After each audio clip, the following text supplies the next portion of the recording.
focus on, oops, gotta say got it. So focusing on strengths, and that is something that we can all use. So I have a very lofty objectives goal.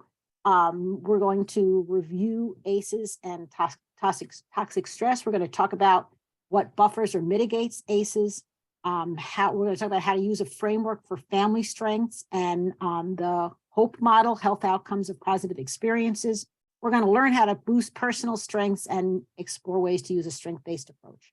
So, and I will say right up front, I have some slides with a lot of stuff on them. So that's why I have this nice little laser pointer. So I thought that I would just point things out as we go along, and then people can go back and look at the slides again. You'll all get copies of the slides at the end.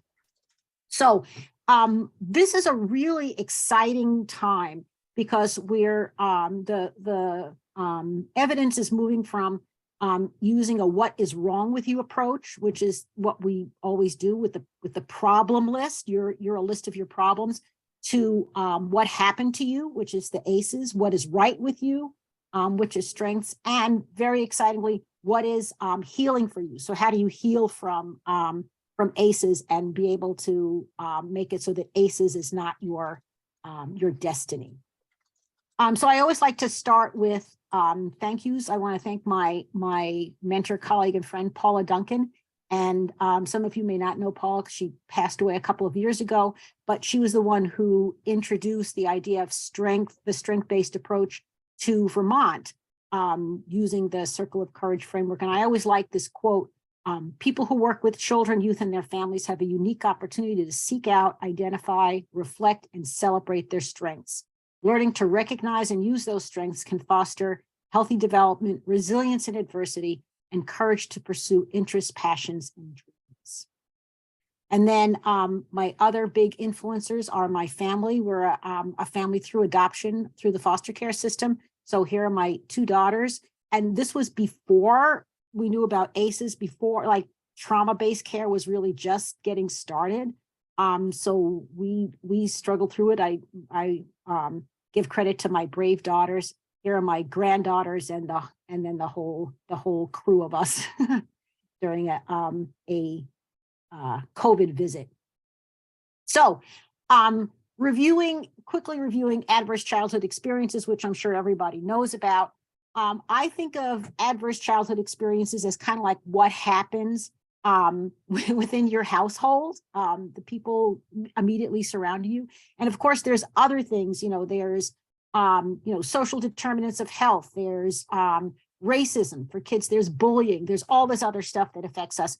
But the ACEs are what happens pretty much within your household. So there's physical abuse, there's abuse, physical, emotional, and sexual, neglect, physical and emotional, and then other household challenges like mental illness, intimate partner violence, parental separation or divorce, incarceration, and substance use or misuse.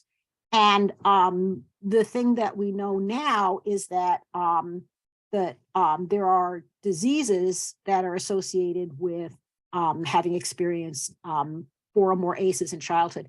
So this study was in 2021.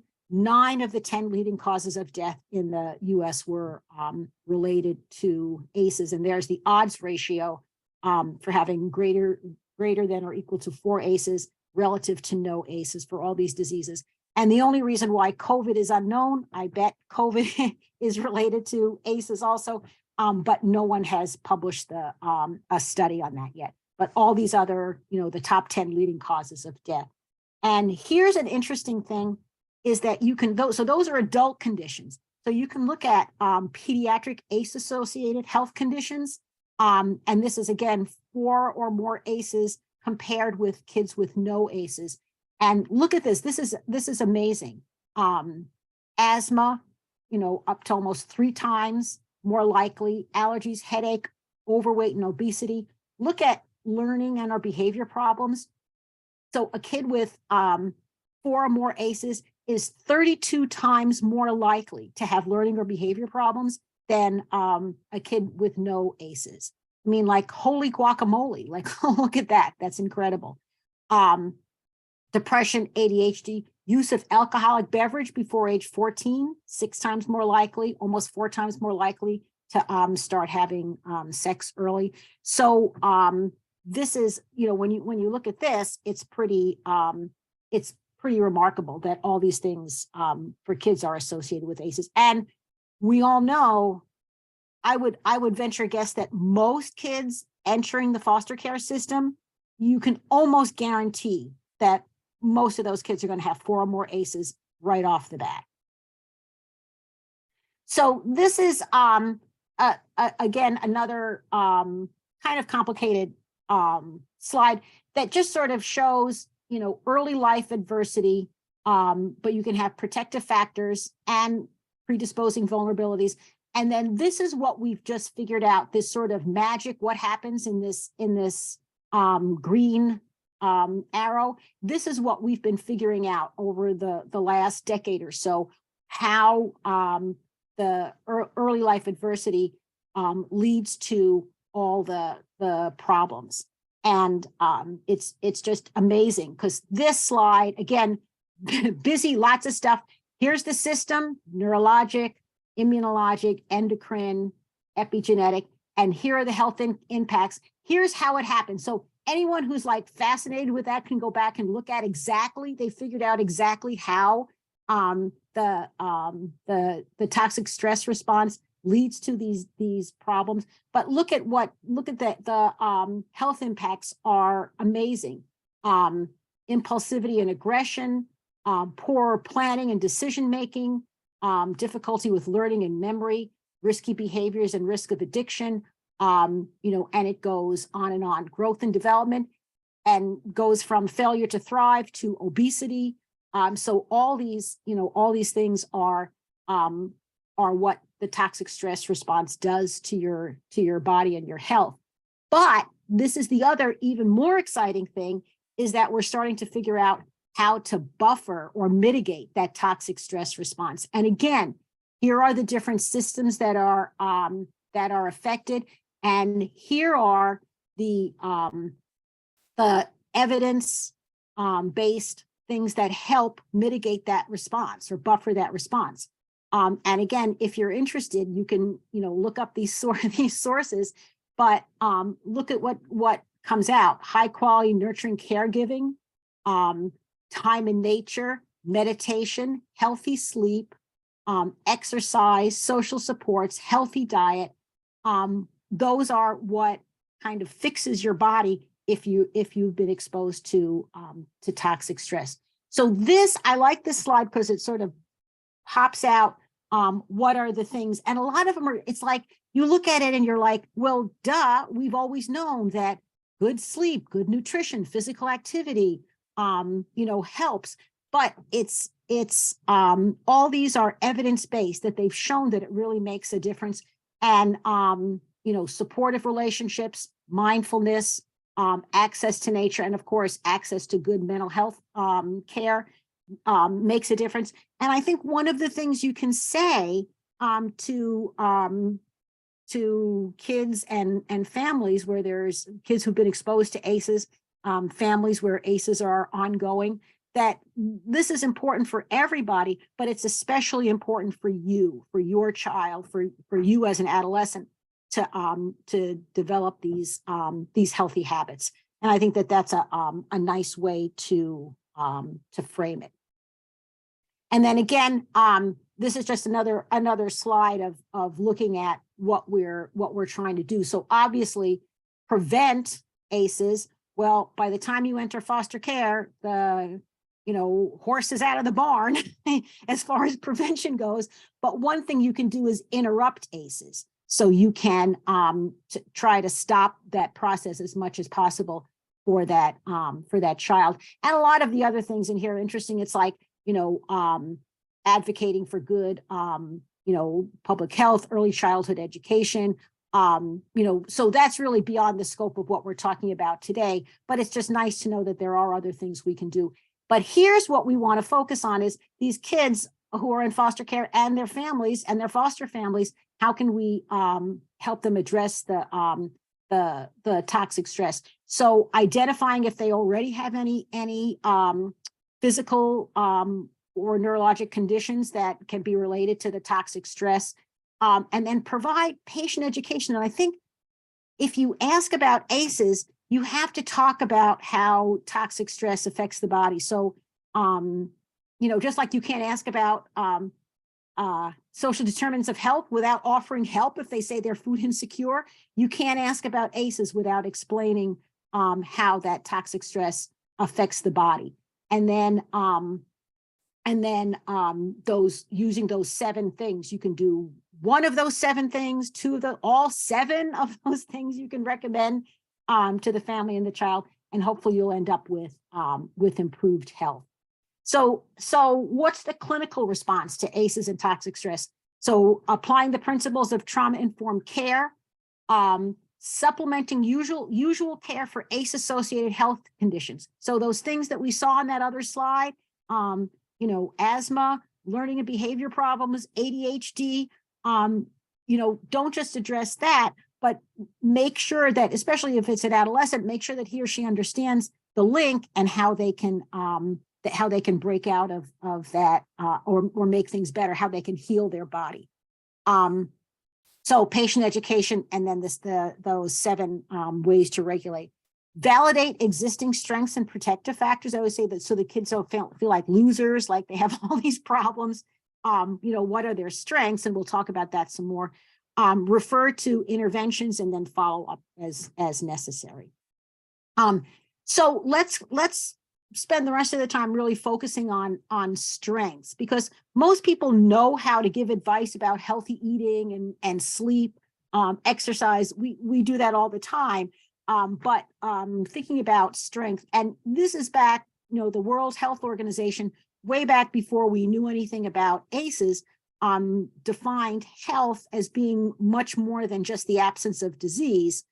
Health involves optimal physical, mental, social, and emotional functioning and well-being.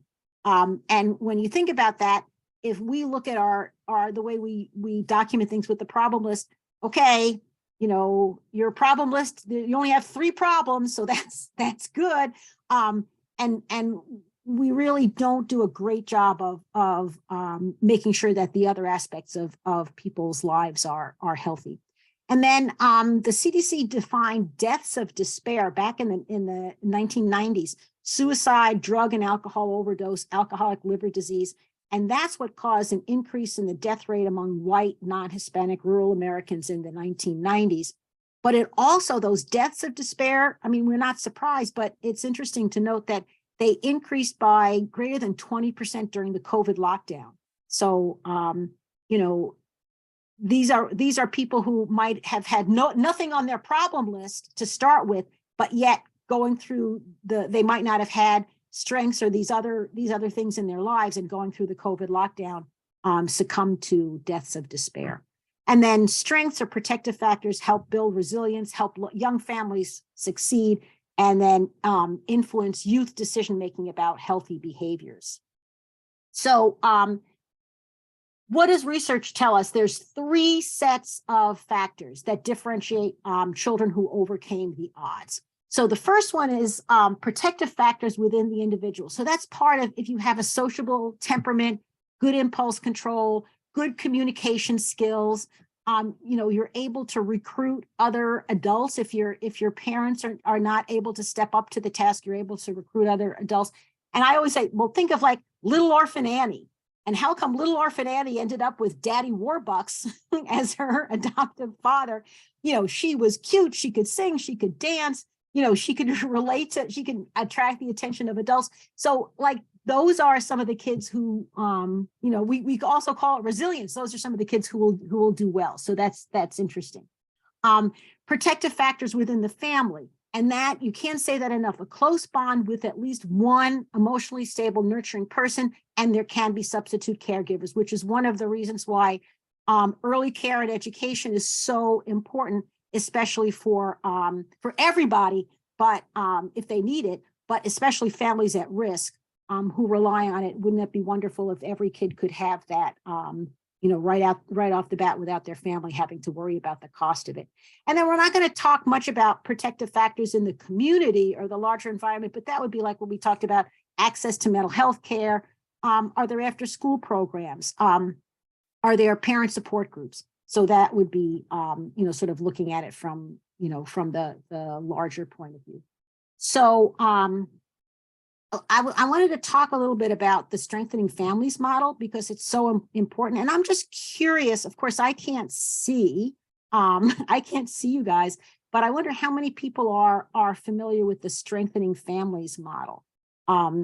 Maybe people could just unmute for a minute and yell out yes or no.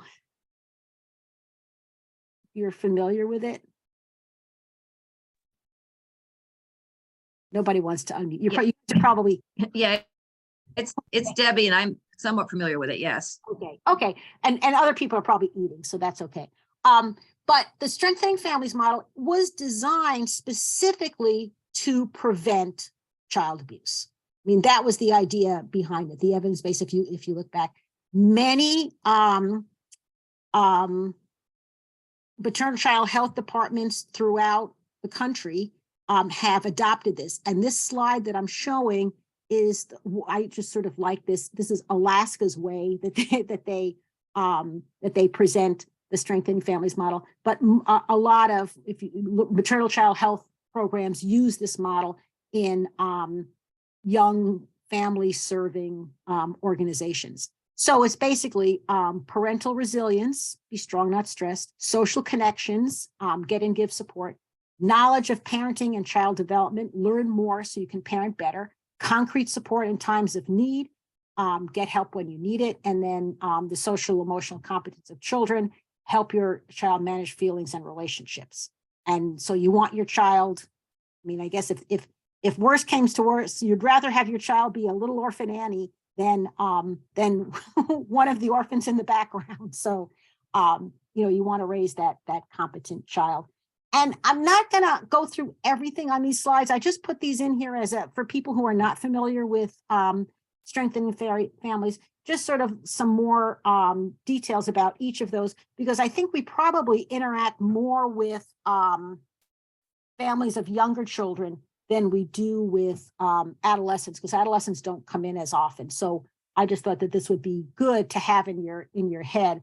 But resilience, managing stress, and functioning well, even when things are difficult. So, which is for parents, taking care of yourself, asking for help when you need it, not allowing stress to get in the way of providing loving care for your child, and I really like this one, taking time to really enjoy your child and what you like most about parenting. And that could be we're using the word, parent and your child, but that can be foster parents also, obviously. Social connections, get and give support. I like the give support when you can, because that makes people feel empowered and so good that being able to get and give support. But understanding who are your supports. So focus on the relationships where you feel respected and appreciated.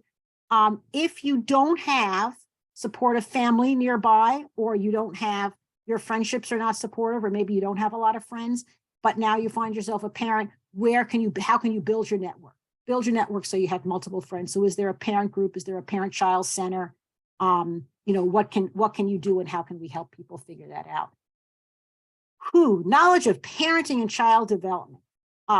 There's no such thing as a perfect parent, but knowing what to expect does make the job easier. So, knowing what to expect, and I think especially for foster families, like knowing what to expect from a trauma exposed child, like what can you expect if the kid is, 2 or 6 or 12 and has been exposed to different types of trauma, understanding how to respond in a positive way when your child misbehaves, and talking about parenting and saying to somebody, oh, you should attend a parenting class. Oh my God. I don't know if in your experiences, but parents, I mean, it just puts a chip on their shoulder. They just get so upset, like, because parenting is supposed to come naturally. And I just wanted to break away and show this quickly just to point out. So this was a study, and this shows, this was a random survey of American adults, and this represents parents with children under 5. So this is like 400 random parents, and they broke them down whether the parents were white, black, or Hispanic, and they asked them, do you agree with, they asked them about 9 different positive parenting experiences. So most people agreed with most of them. So catch your child being good. Yes. Respond to crying. Yes. Don't let them, cry it out. Play or read to my child. Yes, I do that. That's a possible. Look at this. Help with parenting. Nobody thinks that helping with parenting is a good thing, that they need it. I just found this astounding. But that's my experience. Like anytime you say, oh, there's this parenting group that you should go to. Oh my God. If you can present it in a way that's positive, and I think for foster families, say, you're a good parent. That's why you became a foster parent. But, this child, Johnny, is special, and maybe you should, it would help you be even a better parent, an even better parent to Johnny if you knew more about, if you learned a little bit more about how to respond to a kid exposed to toxic stress. So that's just an idea, but I just like to show this because people hate. Well, here's the other thing that was a little scary. The other one that's low, seldom or never spank. But that's a whole nother talk. So getting back to the strengthening families, concrete support in times of need. And this is again, knowing what help is available, asking for help. Some people have such a hard time with that. And then help others when possible, because that really helps. But this is like, what do? If your car breaks down, you can't get to work because you can't pay for the car repairs, and then you lose your job because you miss so many days of work because you work second shift and the buses don't run for second shift to get you home. So it's like, that's the reality of so many people. So how do you get that kind of help? And then again, I just sort of highlighted this because a lot of practices are actually doing a really good job with this, because we're now, a lot of practices are asking specifically about social determinants of health and offering suggestions to families where they can get the help that they need with food, with housing, transportation. So we're pointing them in the right direction to get some of that help. So that's a good thing. And then obviously, we know this, when our family's basic needs are met, families can spend less time worrying and more time helping their children learn and develop. And then again, some people just have such a hard time asking for help. And then the last one is social and emotional competence, helping children develop social emotional competence. How do you do that? That's that serve and return, that nurturing parenting, teaching your child the words to express how they feel, allowing your child to express their emotions, being a role model. This does not come naturally to everybody. But again, other adults can help fill in some of the gaps when needed. So, before I talk about hope, which is really interesting also, I just want to see if anyone has any questions about the strengthening families model. Anybody pop anything in the? No, there's nothing in the chat though, Barb. Okay, good. So I'll just keep going. We can talk more at the end. So I don't know if people have heard about hope, health outcomes of positive experiences, but just like there are adverse childhood experiences, there are positive childhood experiences. And people are looking at that more and more. The literature is just exploding with more examples of what positive experiences can do. There was a national survey of child's health and showed that childhood resilience is related to 3 parental attributes. Parents could discuss things that mattered. Parents participated in their child's activities and knew their friends, and parents managed their own stress around parenting. So the positive effects of positive childhood experiences, regardless of whether you have other ACEs, is really profound. It's really quite amazing. Other studies have linked positive, and again, most of these are retrospective studies. So they ask a bunch of adults, like, what happened in your childhood, and then how healthy or unhealthy are you now? The other positive child experience, my family stood by me. I felt supported by my friends. I had a sense of belonging in high school. I enjoyed community traditions, and then the effects on adult health were lower rates of poor or fair health, lower rates of obesity, and lower rates of smoking. And I just wanted to show this one study just because it's so dramatic. So again, this was retrospective. They took a bunch of adults and asked the question that they were trying to answer was, does continuous trusted adult support in childhood impart life course resilience against ACEs? So they looked at people with 0 ACEs and people with 4 or more ACEs. And they looked at people who said they did not have continuous trusted adult support in childhood, and who did. So they looked at, and then they looked at 2 sets of adult results. So 2 or more health harming behaviors and lower mental well-being. So here, not surprisingly, the adults who had 4 or more ACEs had way more health harming behaviors than people with no ACEs, even though both of these groups did not have adult buffering. And then lower mental well-being, and this is weird because lower mental well-being is higher on the scale. So, that means that worse. I wish they wouldn't use the word lower and then they made the graph higher, but 4 or more ACEs and no ACEs, both without buffering. But look at this. What happens when you take the people who answered this questionnaire and you looked at the people who did have buffering? Look at this, 4 or more ACEs, but they had that adult support throughout childhood. Look at the difference between people who had 2 or more health harming behaviors and people who didn't, just from the buffering. Not much difference here. But look at this with mental well-being. Here's 4 or more ACEs, no adult buffering. Here's buffering.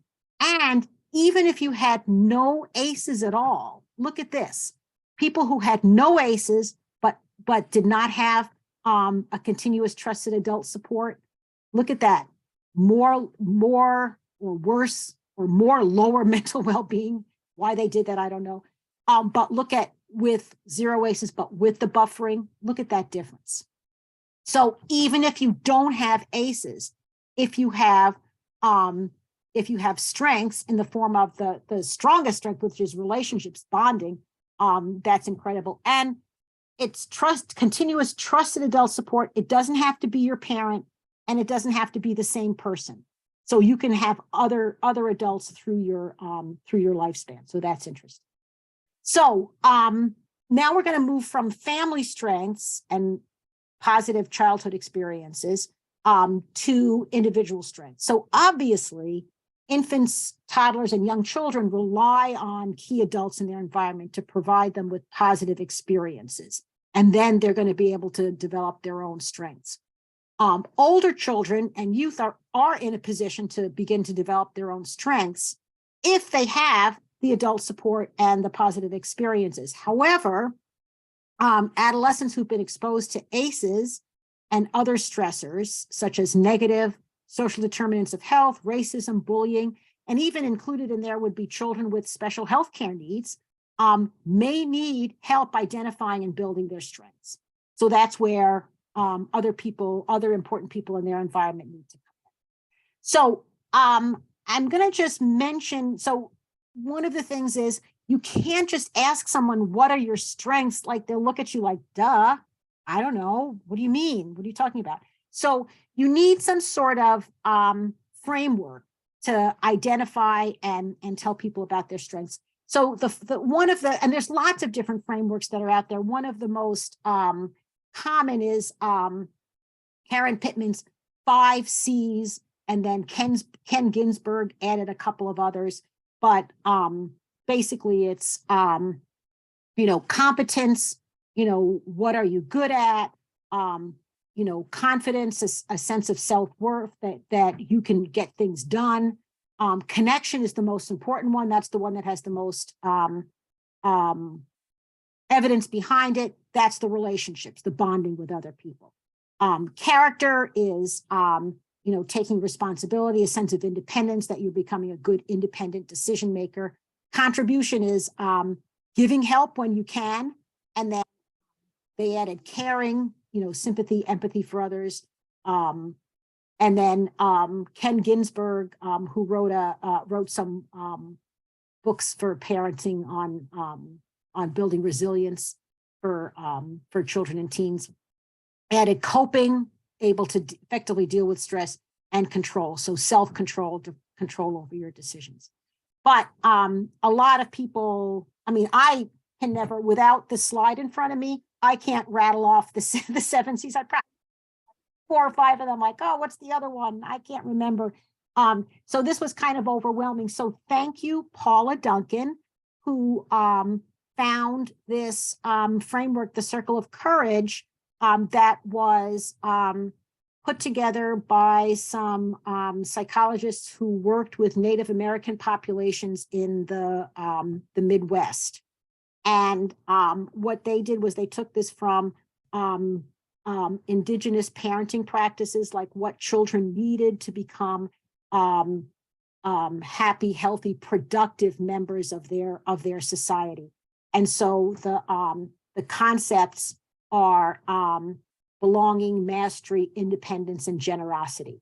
And these, even though they're different letters, they encompass all of those 7 C's. So sort of thinking about, what you mean by this. Belonging, again, I always start with belonging because that's the one that has the most evidence. It's healthy connections, interactions, relationships within and beyond the family. And then what connections do you have at school, in the community, in your faith-based organization, in sports, and an after-school program? Who are the other people, and especially for younger folks, who are the other adults that care about you, that you can go to for help? Mastery is sort of embodies competence, control, and coping. So you learn and maintain good health habits, learn to control your emotions and your behavior. So all those kids who have anger management problems, how can they learn to control that? And then eventually, what are you good at? What are you passionate about? And eventually finding something meaningful to do in life.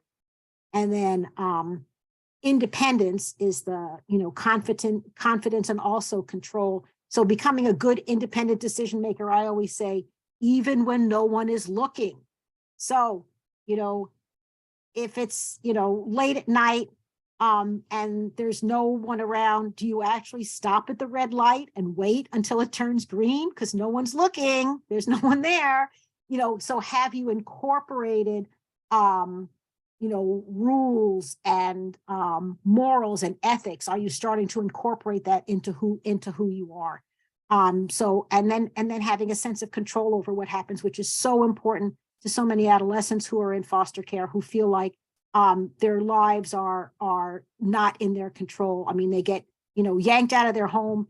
They have to, put some things in a garbage bag, and then are dragged off to a stranger's house.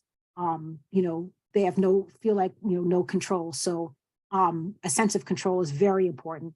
And then establishing an identity, who you are. Are you the kind of person who is going to relax and find your pleasure with substances, or are you going to figure it out a different way?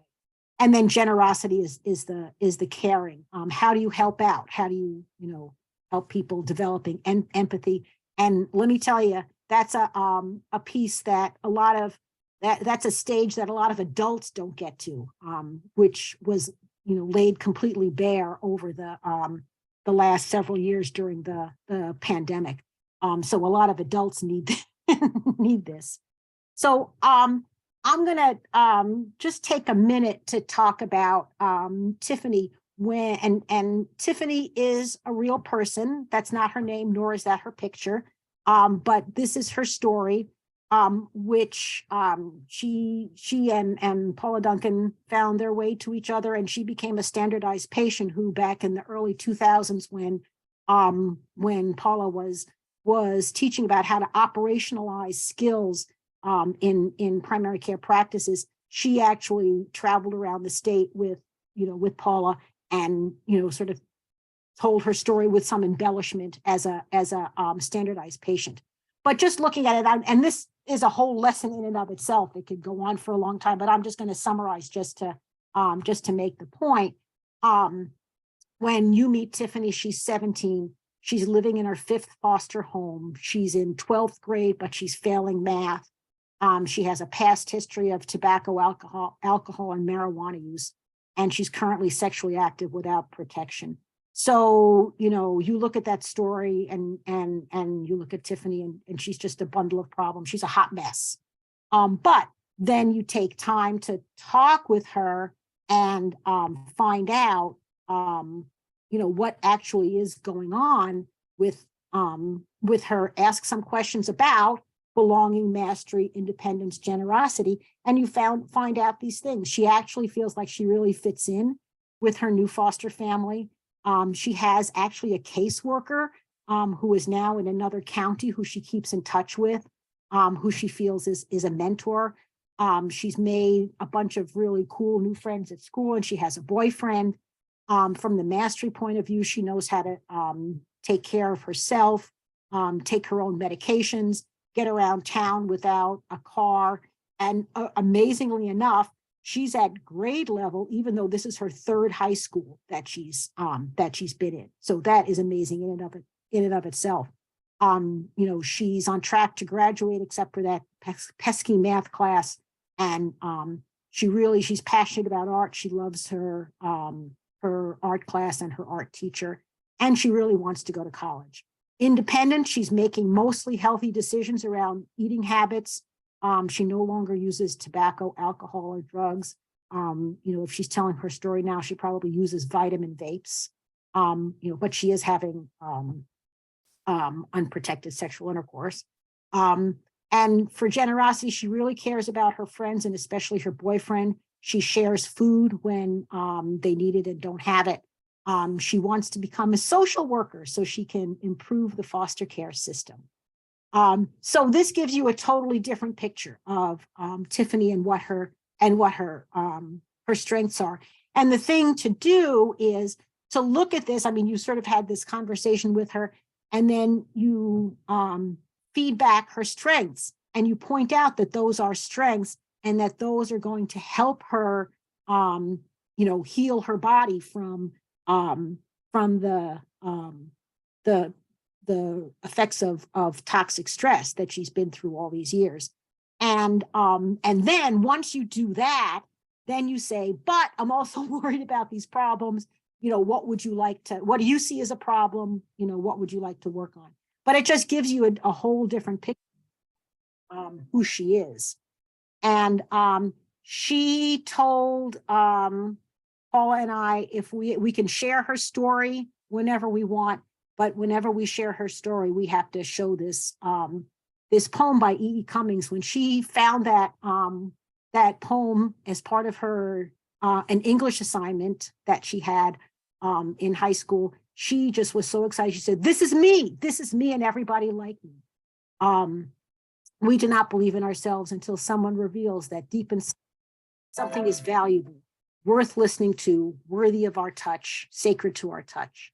Once we believe in ourselves, we can risk curiosity, wonder, spontaneous delight, or any experience that reveals the human spirit.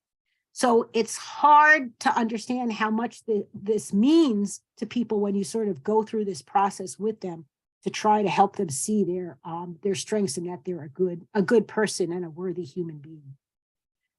So I've added in here just a couple of questions that you can think about asking to start the conversation. So for parents, tell me about the things your child or your foster child or Johnny does well. What do you like best? What's most fun about being, Johnny's parent? What makes you most proud of your child or your family? How are you helping your child become a good decision maker? So et cetera. So you get those ideas that these are, and then you once you think about this, you find questions that work for you, that sound genuine. And then the same thing, talking to an older child or an adolescent. What are you good at? What are you passionate about? What are your friends like about you? Who are the important adults in your life? Excuse me, if you only ask one question, that's probably the most important one. Who would you go to if you had a hard problem? How do you stay healthy? What do you do after school? So just some ideas. I like, for older kids, if I were an employer, what are all the things that would make me want to hire you? That's always kind of fun. So, and then this is a summary. So this is the strength-based approach with our wheel of 7 things. So what does it mean? Because people say, oh, I use a strength-based approach, but what does it really mean when you break it down? So first is helping people identify their strengths. So parents, foster parents, children, adolescents, help them identify their strengths and then give feedback using a framework and point out that those things are strengths. And then explain how strengths can buffer the effect of ACEs. So that's really important because that's the one step that we haven't really been doing, explaining how ACEs affect your body, and then explaining how to buffer them. So how can strengths help buffer the effects of ACEs? And then here's the thing that I really want people to think about, because I have not come up with a good solution for that, even though I've thought about this and a lot of other people have thought about it. But how do you document strengths for future reference? I mean, they're kind of personal. They change over time. But wouldn't it be nice if somebody seeing that kid for the first time doesn't have to go through the whole process all over again? They say, oh, I see this is in your chart that, you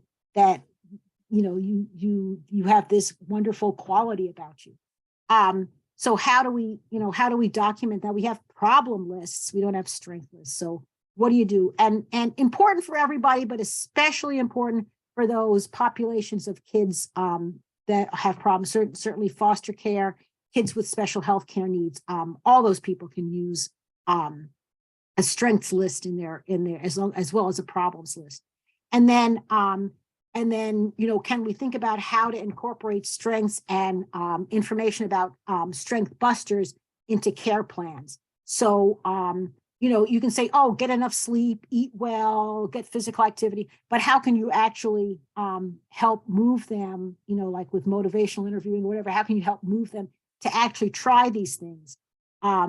And wouldn't it be wonderful if we can say, here, take this pill and it's going to cure your the effect that stress has had on your body? But no, we don't have that. So that doesn't happen. So I've added some references, and some of those links take you to wonderful monographs like the one Harper Brown and Bob Segi. Take you to great monographs if you want to learn more about the research behind strengthening families, or the the hope, how to balance ACEs with hope. So just some more references. And I put this in before I stopped sharing my screen and we have a little conversation. There is something called the Strengths and Difficulties Questionnaire, and lots of people use it. It's in like 1 million different languages. There's a link to get the whole thing. I just put up here, I just cut and pasted. These are the questions that are in the adolescent version of the Strengths and Difficulties Questionnaire. So, you know, if you think I don't have time to have that big, long conversation and ask all those questions with the kid. Isn't there just a questionnaire? You know, here's the questionnaire, but when you look at the questions, they're kind of, you know, vanilla. And can you really, would you really, if you gave Tiffany this questionnaire, would you have as good a view of who Tiffany really is? So I'm not against it. I think people can use it, but use it as a conversation starter. There's a way to score it. I didn't include all that, but you can look it up. It's non-proprietary. You can use it for free. Download the versions and use it for free. But I just think that it's interesting to know that exists, and that might be a conversation starter, a way to save some time. So that's certainly fine to use. So I'm going to stop sharing, and so I can see people and see, first of all, if people have questions or if they have any thoughts on how to